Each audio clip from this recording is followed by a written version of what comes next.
vocals, oh. Nakabili na tayo ng submersible pump. Yun nga lang, hindi siya solar pump. Hindi siya solar. Katulad ng unang plano natin. Kasi unang-una nahihirapan po ako maghanap ng quality talaga na solar water pump. At the same time, medyo pricey po yung mga solar water pump.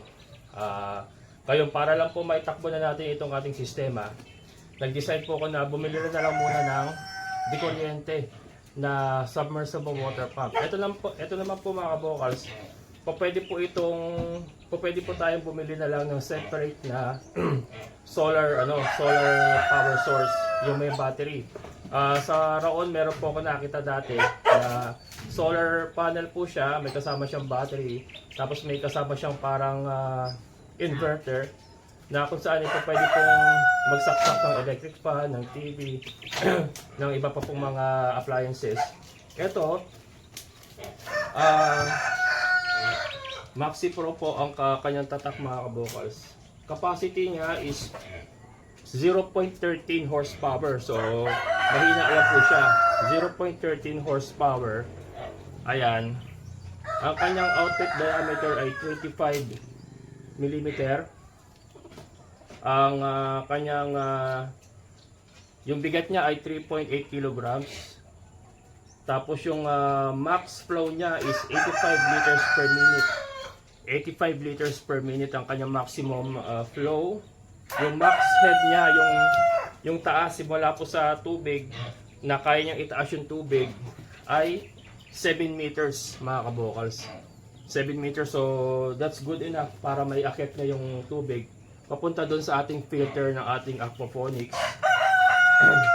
At ito pinaka-importante mga kabokals sa tinignan ko sa kanya. Yung pinaka-importante kasi nga hindi siya solar eh. So, di kuryente. So, naghanap po ako ng pinaka mahinang wattage.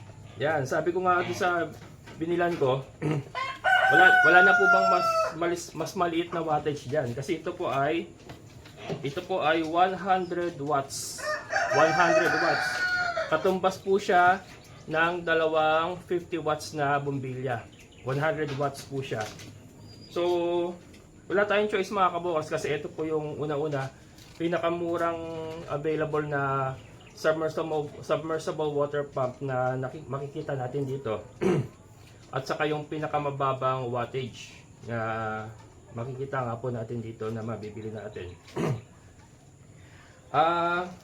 Nakamura naman tayo dito mga kabukas kasi yung unang pinagtanongan ko dito sa may area ng Angat is 3,800 yung ganito. Pares na pares mga kabokals, pares na pares. 3,800. Ngayon, dumayo po tayo doon sa San Rafael sa may Cruz sa daan. Nakuha lang natin siya ng 2,300 mga kabokals. 2,300. O baka hindi kayo maniwala. Ito papakita ko yung resibo.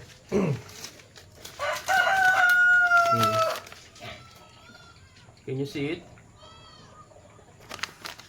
Baliktad yata. Yan mga kabokals, 2,300 lang siya.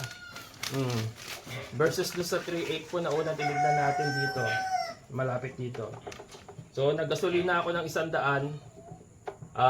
Kahit pataas ang gasolina ngayon, nagkasya 100. So menos pa rin mga kabokals. 2.3 o sabi mo ng gasolina 100. 2.4. 2.4 na nagastos natin, nakabili na tayo ng submersible water pump. Yan. Ngayon, ang downside po dito, ayon doon sa aking napagbilan, ay madali po siyang barahan ng dumi. Pagka napasukan po siya ng maraming dumi, bumabara po. Bumabara daw po. Ngayon, ang solusyon na naisip ko dyan, tadan! Ibabalot natin dito sa ating net. Ganyan. Babalot natin yung ganyan. Saka natin siya ilulubog sa tubig. Tadan! Ayan. Para po hindi siya pasukin ng mga malalaking dumi para hindi po magbara yung kanyang motor. Ayan ha. So, one problem solved. Okay. to problem solve. Kasi una problema natin yung ano nga, yung sa kuryente. Pero 100 watts, hindi naman po ganun kalakasan yung 100 watts na konsumo. Ito, meron siyang kasamang yan mga kabukas, meron siyang, ito yung ano, ito yung kabitan ng hose. So meron siyang sizes sa kada klase ng hose or yung sa size ng hose. Yung garden hose lang mga kabukas. Ito yung mga iba. Pagka medyo malaki yung hose mo, ito gagamitin mo. Pagka yung sobrang malaki hose mo, ito gagamitin mo yung malaki. Ayan. So, kinabit lang muna dito yung maliit. Kasi maliit lang naman yung hose natin yung, yung ordinary lang. Excuse me.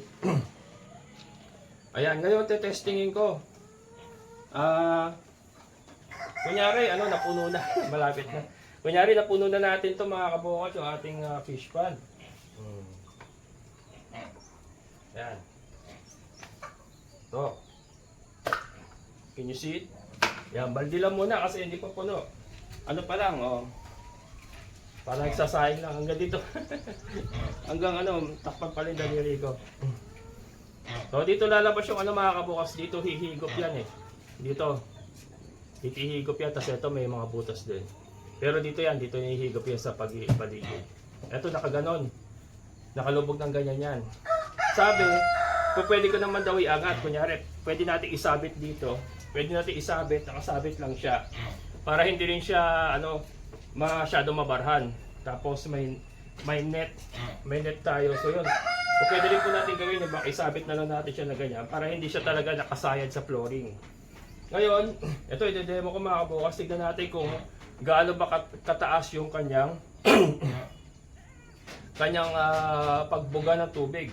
So hihigop dito po yung bubuga. Dito nakakabit yung ating hose mga kabukas dito. Dito nakakabit yung hose natin. Papunta doon sa filter ng ating aquaponics. So ito lulubog na natin. Kunyari, imagine niyo na lang mga kabukas na na tubigan na natin, mataas na yung tubig. Lulubog natin ganyan. Yan, kaya po tinawag siyang submersible kasi nakalubog siya sa tubig.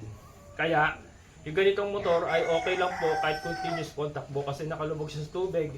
Malamig, hindi siya nag-iinit. Yan. Testingin natin mga kabukals. Testingin natin ha. Sige, matalsingan ako ha. Yun! Umabot sa bahay. Hanggang bubong mga kabukals yung kanyang hanggang bubong. Nakakita ba? Ayan po siya kalakas mga kabukals. Ito.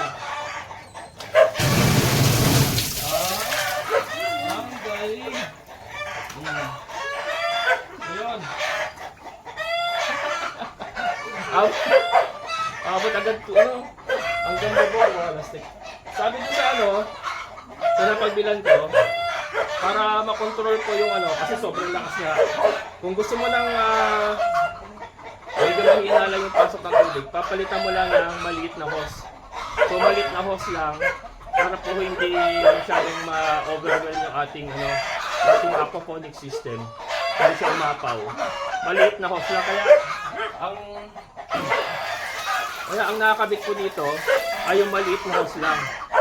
Para konti lang yung tubig na ibubuga niya sa ating aquaponic system. Pero di ba? Ang lakas mga kabukals. So ito lang ito lang kaya niya lang paikutin yung tubig dito sa ating fish pan. Tapos yun nga, babalutan natin ng kulambo. Tapos from time to time, yung kulambo ang lilinisan lang natin para hindi dudumi yung ating submersible pump. Siguro every other day, kung pwede nating linisin yung kulambo, tapos kabit ulit, under ulit. Ganun yung gagawin natin. Pero yan po. So ito ay position ko dito, siguro dito, or baka doon. Nakasabit siya mga kabukals, isasabit natin siya. Hindi natin siya isasayad sa flooring para para hindi siya masyado makahigop ng dumi. Ganyan, mga ganyan. Ganyan. Pwede dito sa bakal. Ito bakal to yun. Ano? Yan, pwede nakasabit siyang ganyan. Nakasabit lang siya. Tapos nakabalot pa siya ng kulambo para hindi siya humigop ng dumi. Yan. Ganyan po magiging ano niyan. Tapos, meron nga po tayong hose. Meron tayong, kanya ba? Yan, para kita nyo. So, meron po tayong may hose tayo nakakabit dito na connected doon sa ating drum na filter na kung saan meron tayong mga filtration materials na ilalagay. Tapos, siya pong iikot doon sa ating aquaponic system, sa ating PVC, ating mga planting PVC. Tapos, siya pong babalik dito sa PVC. Ito, i-demo ko ng nakikita. Ayan mga kabokal. So, di ba ito siya? So, nakaganyan siya diyan.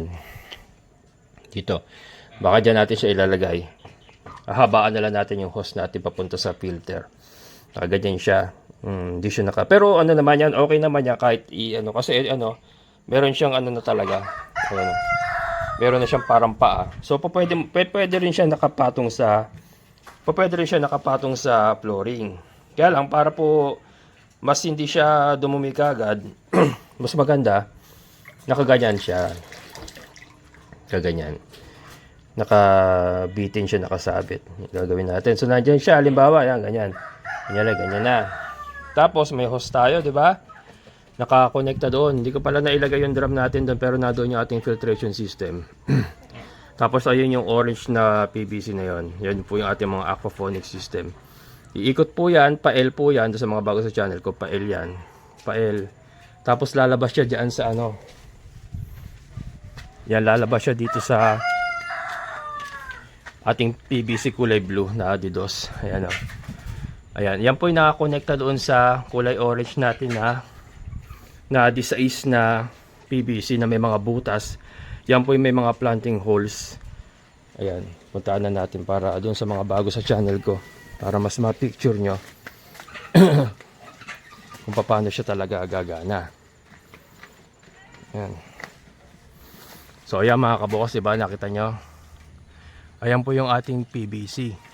Yung ating PVC na may mga butas. Doon po nakatanim yung ating mga gulay. Yan po yung ating aquaponic system. Dito po magsisimulang pumasok yan. So yung hose galing doon sa motor, ito po yung lalagyan ng ating filter. Yung may drum tayo dyan na may filtration materials. Tapos bababa yan doon. Bababa yan dyan sa PVC kulay dilaw. Iikot yung tubig. Iikot yung tubig, 'di ba? Ayan, kita nyo?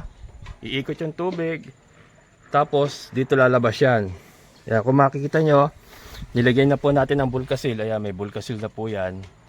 Ayan, naka-fix na po 'yan, may Bulkasil na siya. So dito po lalabas yung tubig pabalik sa ating fish pan. Pabalik sa ating fish pan. Ayan. Pabalik sa ating fish pan. So, ito nga po, dito siya babagsak. So, pagbagsak po ng tubig, malakas po ang bagsak niyan. Parang waterfall siya na babagsak dito sa tubig. Yung gagaling sa PVC, parang waterfall siya. So, magkikreate po ng aeration. Magkikreate ng aeration. Itutulak niya yung mga tubig or pagagalawin niya yung mga tubig. Magkakreate siya ng mga bubbles na magkikreate po ng aeration para sa ating mga isda. And then higupin uli ng ating motor, higupin uli, papunta uli dun sa ating filter, pabalik na naman dun sa ating aquaponic system. So paikot-ikot lang po yun, paikot-ikot lang po yun. So doon po siya masasala sa ating filtration system. At the same time, masasala din po siya ng mga ugat ng ating mga halaman.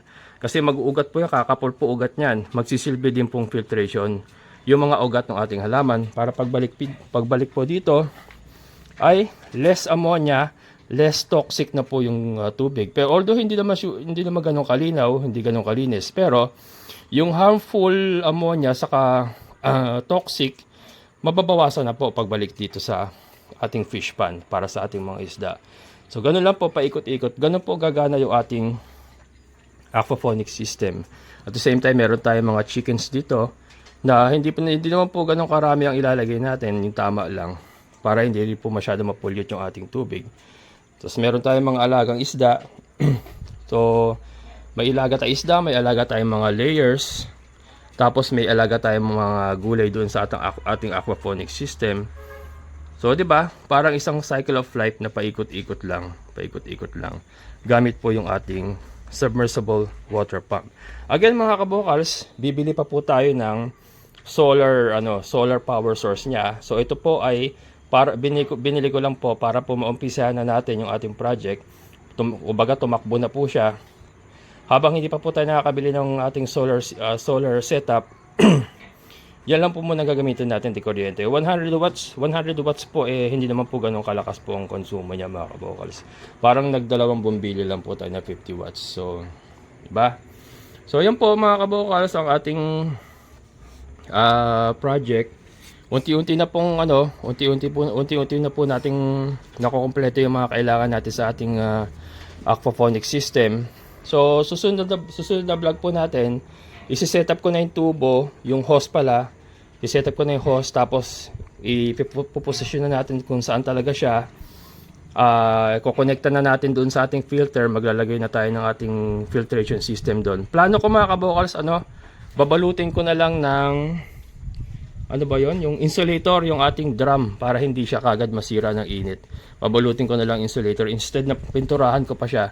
Bibili lang tayo ng per rolyo na insulator, babalutin natin siya, tapos sa taas din may balot siya insulator. Ganun na lang po gagawin natin. So yung pong susunod na ipapakita ko, pero ito lang po muna yung aking update dito sa ating munting aquaponic system. So malapit na mga kabokals, yan, pasensya na po doon sa mga naiinip. Malapit na pong tumakbo yung ating aquaponic system. Ayan, unti-unti na nasisiayos natin or nagagawa na po natin yung mga kailangan. Ayan.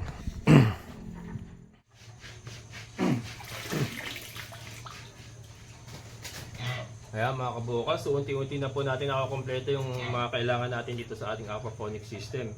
So konting tiyaga na lang at tatakbo na ito. So again, solar powered water pump po talagang gagamitin natin mga kabukas. Ito po ay temporary lang. So madali naman po itong lagyan ng solar powered na system para mas makatipid po tayo at ma-minimize natin ang gasto sa ating aquaponic system. So yan, bago tayo magtapos, shoutout po muna kay Lauro Reyes Correa, and shoutout din po kay Ate Jing, Masangkay Wingo. Yan, ate, thank you. And syempre sa lahat po ng mga solid kabokals, maraming salamat sa inyong palaging pagsama. At sa mga silent viewers, maraming salamat po sa inyong patuloy na panonood. Ayan, so hanggang dito na lang. Tuloy-tuloy lang po tayo mga kabokals, tuloy-tuloy lang po tayo sa pagsisikap, wag po tayong titigil, at wag po tayo masisiraan ng loob. So muli, ito ang inyong kabokals farmer, nagsasabing sabay-sabay tayong mangarap, magsikap at kumilos, siguradong ulan ng ating amazing na buhay. Bye-bye!